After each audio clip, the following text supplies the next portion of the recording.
They didn't learn. How many games now are we going to see teams try to park the bus against Argentina? It doesn't work, right? It doesn't work. You cannot do it to this team. And England, right? I'm going to try to, channel being English here, right? To really try to do justice to the fans of the rant that I'm going to go on in regards to Thomas Tuchel, to a couple players in particular, and to the entire situation of how this game unfolded. We're going to start with the big bad man himself and Thomas Tuchel. What in the actual world was this? You do all of this talking to the press of, against the Norway game and against Mexico, how, we didn't really play our best. We didn't attack as good as we should have, right? We didn't really execute well down the stretch. Respectfully, right? For as good as England is, right, they suffer a ton, right? This is only their fourth semifinals appearance, and this is such a clear chance for it to have happened that you finally break through and make it come home, right? Because I think the greed, the hubris of Thomas Tuchel, that you can just make it seem like, oh, we got by playing terribly. Do you know what I would give for the United States to be in a semifinals? Right? The last time that I was conscious that the U.S. has done anything was maybe in 2014 when they lost to Belgium again, and I don't remember how that result went because I was a little kid, right? I was young. For the majority of my life, the U.S. has been a joke, right? You know what I would give to make it to this point, and you get there, right? Credit to you, you get to this point, but this is your first big test as a coach because other than Norway, you haven't played a true blue blood. You haven't played a team that is consistently dominated, right? And even then, Norway, this is their first World Cup in 28 years? I mean, you played relatively a poor schedule, right? You played Mexico in the Azteca. Sure, the history and all that's cool. Mexico is in the very similar to boat to the U.S., where they get the same sort of finishes, right? As of late, very similar teams. And then you have, a cakewalk in the round of 32, if I remember correctly. But you have not played a tough team. This was your first major test. Yeah, you played DR Congo. You played DR Congo, Mexico in the Azteca, which, whatever. Sure, I guess. That was an entertaining game, but they made it harder on themselves. And then you have Norway again, same thing. This game, was your first major test, and that's kind of the same thing for Argentina, actually. But, you have this moment. You have the 1-goal lead, which even then you shouldn't have, because outside of Jordan Pickford, you would have been down 3-0 at this point because 2 shots went off the post, right? Both by Alexis McAllister, right? You are lucky to have been in this position, right? You have all the luck on your side, right? And what do you do? What do you do? You park the bus on an Argentina team who, for 2 straight games, have come back from teams doing this exact thing and holding on to leads and coming back in the end of games, right? What did Egypt do wrong? They parked the bus and let Argentina have possession. What did Switzerland do? Not necessarily their fault, but park the bus and let Argentina have possession. And what do you voluntarily do? Park the bus and let Argentina have possession. I might as well, England, change your name to Dracula because you are allergic to these crosses that you were having. The amount of crosses that were coming into the box is ridiculous.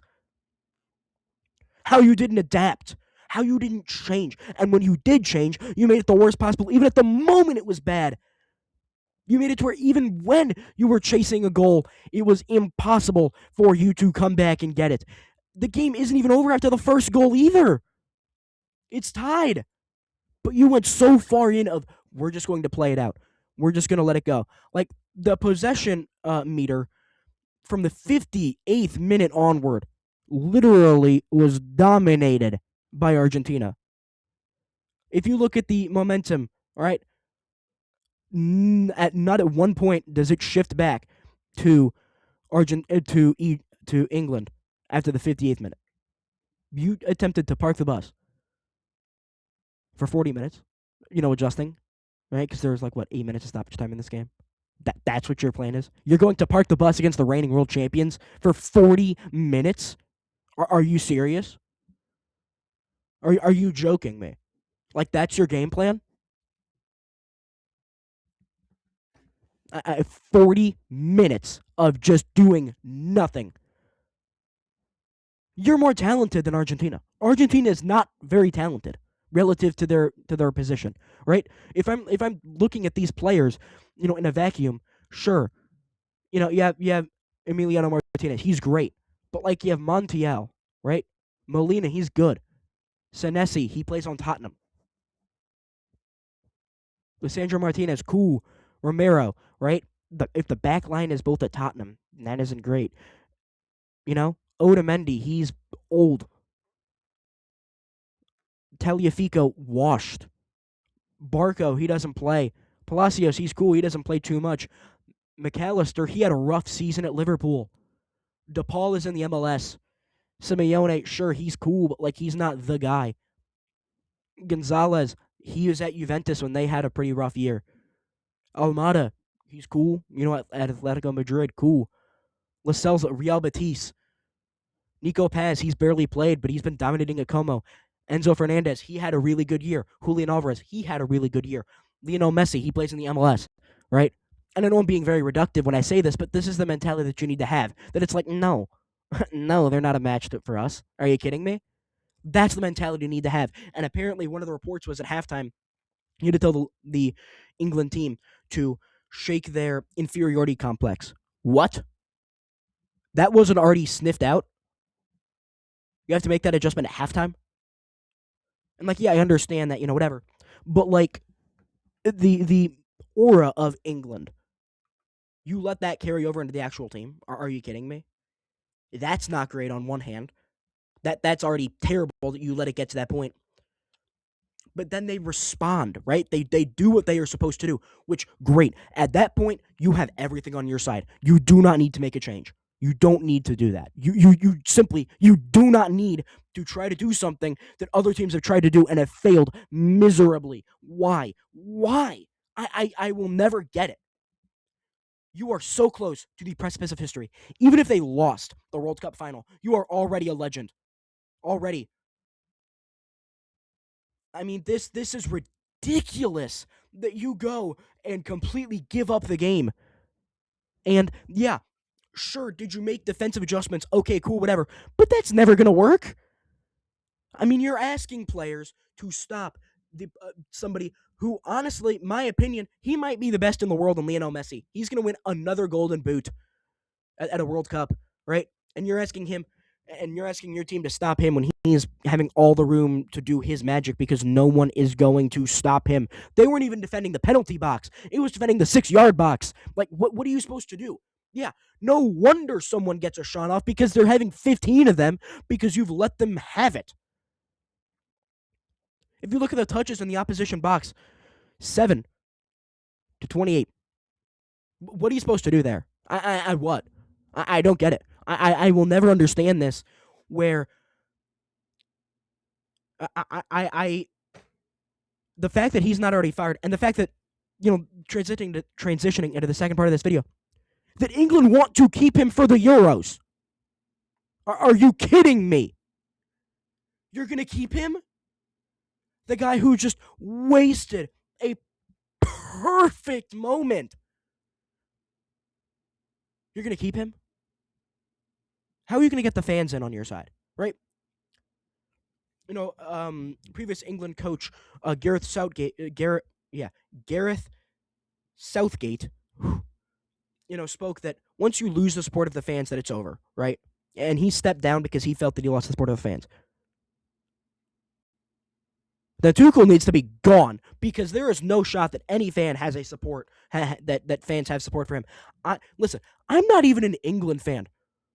And this is how infuriating this is, watching a team, not even, watching one singular individual ruin the hopes of one of the most prestigious countries in this world for soccer, or for football, right? That is how angry it makes me, and I'm not a fan.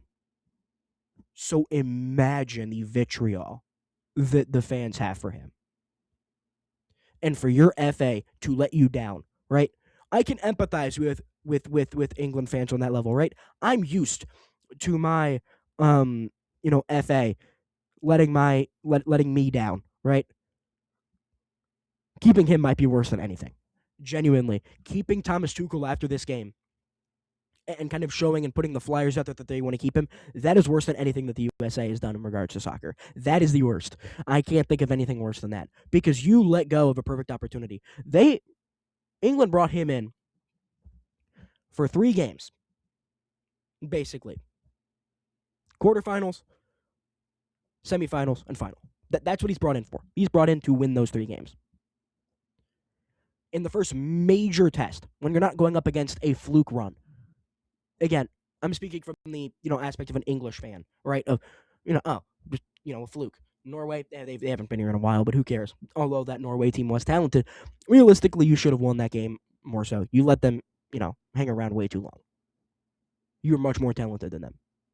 You're going up against an old Argentina team who's really been taken to the brink by Cape Verde. Again, in Cabo Verde, Egypt, and Switzerland, right? They haven't played a particularly tough schedule, but you're getting taken to the brink by those teams. We're England. We should be able to beat that. Are you kidding me? And what's the one thing that I've mentioned? Taken to the brink. Argentina, with their mentality and all that, they win at the end of games. They win in the final moments of games where it looks like it's lost. They come back and win, right? And they do that very, very well. And your adjustment is to play into that? I don't get it. I mean, yes, I understand. Both of these two teams are playing pretty good defense on each other. I understand that. And you're thinking, okay, Argentina's shown not much life here outside of a couple of chances that they've missed, right? Who's to say they're going to get 2, right? I mean, who expected this? Everybody.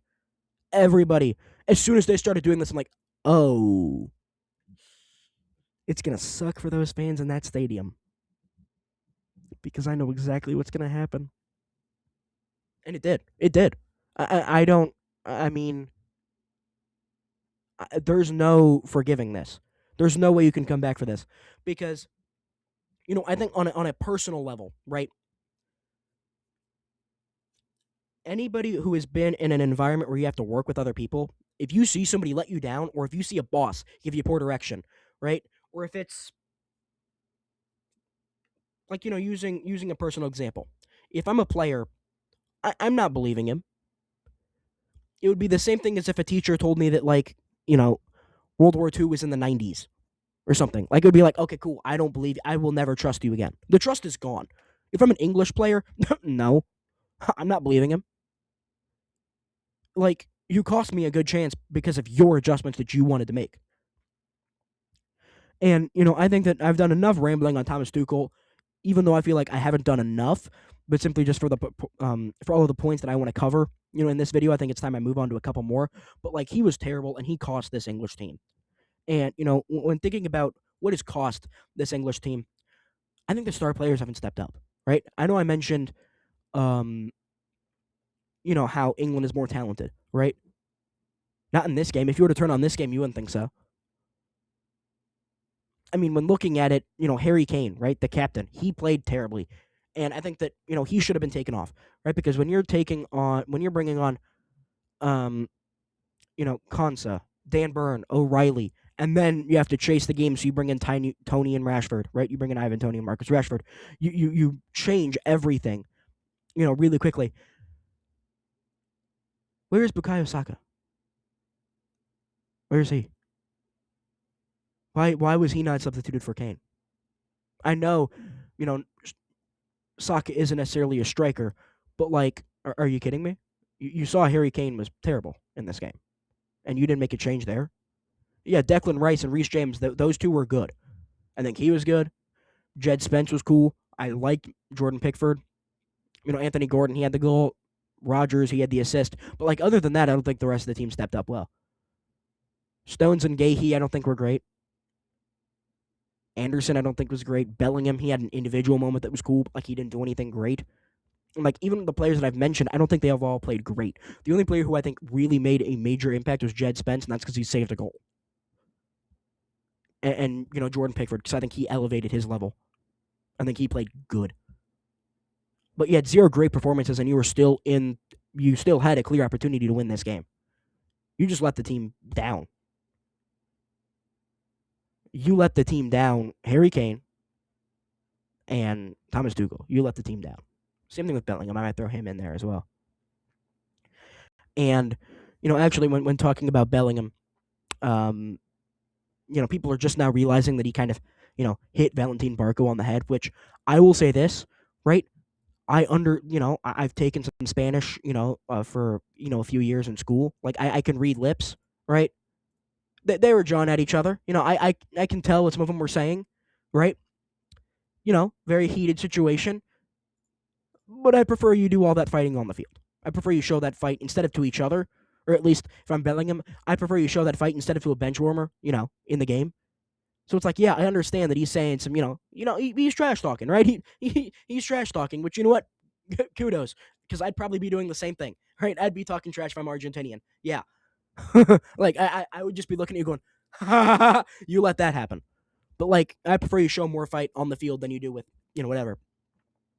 And there was a lot of stuff going on after the game, right? You have Argentinians holding up a flag saying a message about whatever territory that they fought with England over. Again, I'm not going to get into that because let's face it, I'm not informed on that. Whatever, but you show this team and they're like swinging on each other, to open up the game. They're playing physical, right? Whatever. What happened to that? I don't know.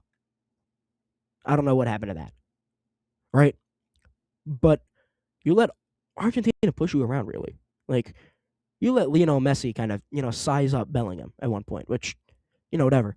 Messi's aura is crazy after this game because 2 assists and he's going to win the Golden Boot. Being the only player to do it 3 times, that's kind of crazy. It is crazy, right? And this Argentinian side, they're on one of the greatest runs I've ever seen. They're going to, like, what do you think about what Lionel Messi was, like, thought of 6 years ago to now? Completely different player. Because for the longest time, Lionel Messi was considered a loser for Argentina. Like, they hated him. They did not like him. Like, if you looked after,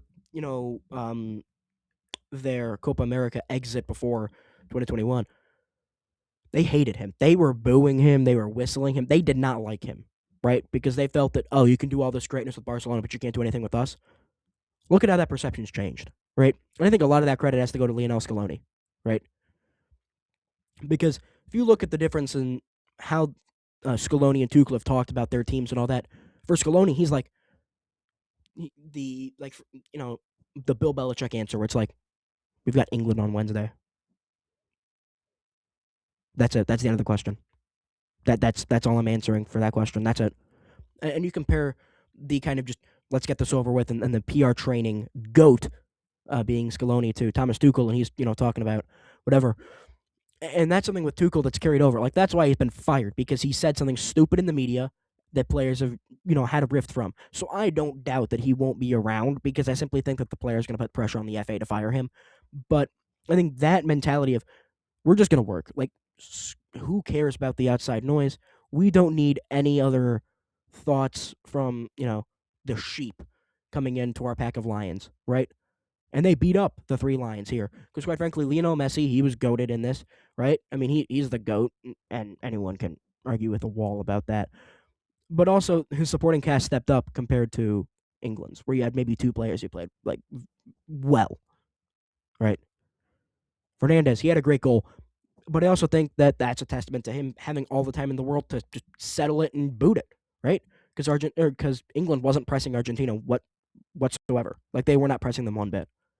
I mean, it was literally, if you stay inside the 6-yard box, you're going to have a free, chance, because, or if you stay outside the 6-yard box, you're going to have a free look, because England's only protecting the 6-yard box. And that allowed for Fernandez to cook up. And then you also factor in the proper subs that Scaloni was making, right? He noticed that we need to get some more creativity in there. So we're going to take off Paredes, who wasn't playing great, and put in Nicolas Gonzalez, right?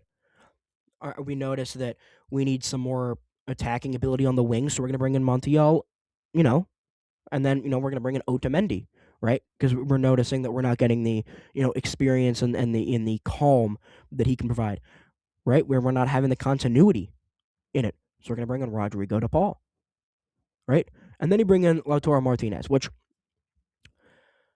I think it's cool that Lautaro Martinez is finally getting the respect he deserves because he's been a top player for like 7 years now, and I'm glad he's finally getting the respect that he deserves. And it was a great header, but I think more so is just that Messi could deliver a cross to me, and I would be able to get it in because it would be just such a perfect cross that I wouldn't even have to head it. It would just bounce off my head in. Like Messi's passing has been on point, and you can't teach that. That is something that, like with age, won't go away. His quality will not go away. His athleticism, sure, but it's never been, oh, he's going to be a player similar to Ronaldo, where his athleticism opens up things. Despite being immensely talented, Ronaldo's game is built on athleticism. Messi's is not that way. His is built on technique, quality, technical ability, all that stuff, and that stuff has stayed with him and probably gotten better as time has gone on. So that's where you get the 2 goals coming in. Again, if you're going to let Lionel Messi have all the time in the world to deliver pinpoint crosses, GG's, bro. It's over. Overall, very, very poor game plan from England. They're lucky they didn't lose by more, in all fairness. Their coach is a loser. And this was the best chance they're going to get, at least for another 4 years, because I have no faith that there's going to be any way in which England can recover from this with Thomas Tuchel and go on and win the Euros. I have zero faith in that. I don't buy any of the vision that he's selling the fans. I'm so sorry for the fans because this is excruciating, right? I mean, I think anybody who's been a fan of a team that hasn't just dominated or who has lost in a big moment can empathize with it, right? Like, just sharing my experience, right? I'm an Eagles fan, right? I remember that Super Bowl loss, right? I still remember it to this day. And it's like, yeah, that still sucks for the US, right? That Netherlands game in 2022, that still sucks. So, English fans are going to have a giant wound on them forever because until it comes home, which it will, because as long as like the Martians don't take over Earth, we're going to be hopefully keep playing this game forever, in which in some point England would be able to take it home. But you can't. They let their fans down. That is just what it boils down to. Thomas Tuchel let the English fans down, and I extend all of my sympathies with the English fans because this is brutal. I would not know what to do if this happened to the U.S. because this is brutal, man. But shifting over to closing thoughts on Argentina, enjoy this run. Enjoy it because this is one of the greatest runs in sports history. And I know that sounds like, what? This team has won 2 straight Euros, and they're on a chance of winning 2 straight World Cups. Like, this is legendary. They're the only team to they could be the only team to ever win 4 straight of the big tournaments, of the tournaments that really matter in continental and global. And they'd be the only team since 1962 to win back-to-back World Cups. Like, this is unprecedented stuff that we're seeing here. So my message, about Argentina, enjoy it. To people who want to hate on them, stop. Like, I've seen so many of those edits where it's the I saw the sign audio. Just shut up. Just shut up with it. It's corny, it's goofy, and you're trying to take away from greatness. That's some loser mentality type stuff. The only team that can realistically, or only teams that can have a realistic chance of that happening is the Netherlands in 2022, in which case you had the chance to win and you didn't. Egypt had the chance to win and you didn't. Like, it wasn't like, oh, they rigged it for them to where it's like, oh, okay, the ref is calling every single thing against them, which, whatever. Were some of the fouls ticky-tack? Yeah. But, come on. It's just some loser mentality type stuff when you have those edits. But England, that sucks.